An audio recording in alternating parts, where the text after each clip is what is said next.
یہ فلسفہ پتہ نہیں کہاں سے تراشا گیا کہ دفاعی جنگ ہی اسلام نے لڑی ہے اور مسلمان کبھی بھی جو ہے وہ ویسے جنگ نہیں کرتا، ہمیشہ دفاعی جنگ ہی کرتا ہے۔ اور یہ دوسرا فلسفہ تراشا گیا کہ جنگ کسی مسئلے کا حل نہیں ہے۔ ہر ایوان میں یہ بات ہوتی ہے، جنگ کسی مسئلے کا حل نہیں ہے۔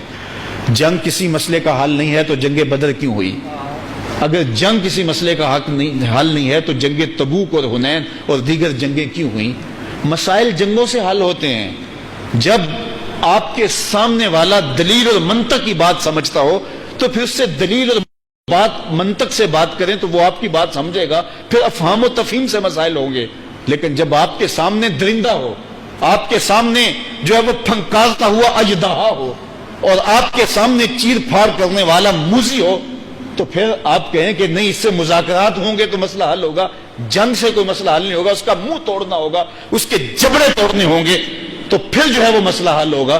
تو یہ فلسفہ تراش کر کے کہ جنگ کسی مسئلے کا حل نہیں ہے، یہ خود ساختہ فلسفہ ہے۔ جنگ بہت سارے مسئلوں کا حل ہے۔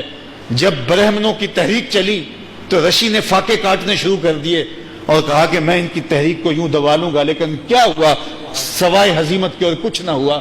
اس کے فاقوں سے کوئی مطلب حاصل نہیں ہوا۔ تو اقبال نے کہا تھا، رشی کے فاقوں سے ٹوٹا نہ برہمن کا طلسم، رشی کے فاقوں سے ٹوٹا نہ برہمن کا طلسم، آسان ہو تو کلیمی ہے کار بے بنیاد۔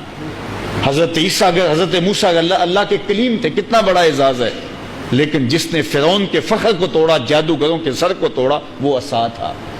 یہ بات ذہن میں رکھیے گا۔ منطق اور دلیل، بات چیت اور صلح کے پیغام کے حوالے سے اور اپنی بات کو دلائل سے مبرہن کرنے کے حوالے سے پیغمبر آخر زمان سے بہتر کون تھا؟ میرے اور آپ کے آقا مولا نے ارشاد فرمایا، انا افصح العرب، بات کرنے کا جو ڈھب میں جانتا ہوں وہ کوئی نہیں جانتا۔ اور آپ جانتے ہیں کہ صلح حدیبیہ کا جو معاہدہ میرے حضور نے کیا ہے اور اس کے کتنے دورس نتائج ہوئے، لیکن جب وہ معاہدہ ٹوٹتا ہے اور بنو بکر کے ساتھ مل کے قریش بنو خزاع کے اوپر حملہ آور ہوتے ہیں، پھر ابو سفیان آ کے مکے پہنچ کے منتیں کر رہا ہے کہ اس معاہدے کو دوبارہ بحال کیا جائے، لیکن میرے حضور فرماتے ہیں اب دوبارہ کبھی بحال نہیں ہوگا، اس لیے کہ اب تمہارے اوپر اعتبار نہیں کیا جا سکتا، اب فیصلہ تلوار ہی کرے گی۔ اور میرے اور آپ کے آقا مولا 10,000 صحابہ کو لے کر آئے اور فتح مکہ کا منظرنامہ سامنے آیا۔ اقوام متحدہ سلامتی کونسل کی قراردادیں 70 سال کے ساتھ جو ہے کیا کر رہی ہیں، تو اب وہ وقت ہے کہ اب ہم جو ہے وہ ان کی عملی مدد کریں۔ ہم یا پھر ان کو کہہ دیں کہ ہم آپ کی مدد نہیں کر سکتے، آپ انڈیا کے ساتھ کچھ کر لیں، اپنی جانیں تو بچائیں، یا پھر ان کو کہیں کہ آپ ہماری جانب ہجرت کر لیں تاکہ آپ کی جانیں تو بچیں۔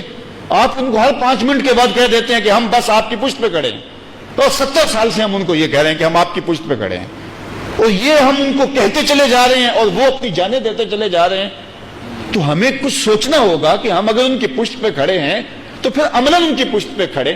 اور یہ وہ موقع ہے کہ اگر آج ہم کشمیر کی مدد نہیں کرتے تو نہ صرف کشمیری ظلم اور جبر کے اندر پستے چلے جائیں گے، بلکہ پوری دنیا کے اوپر فلسطین سمیت جو مزاحمت کی تحریکیں چل رہی ہیں اپنے حقوق کے لیے، ساری کمزور ہوں گی۔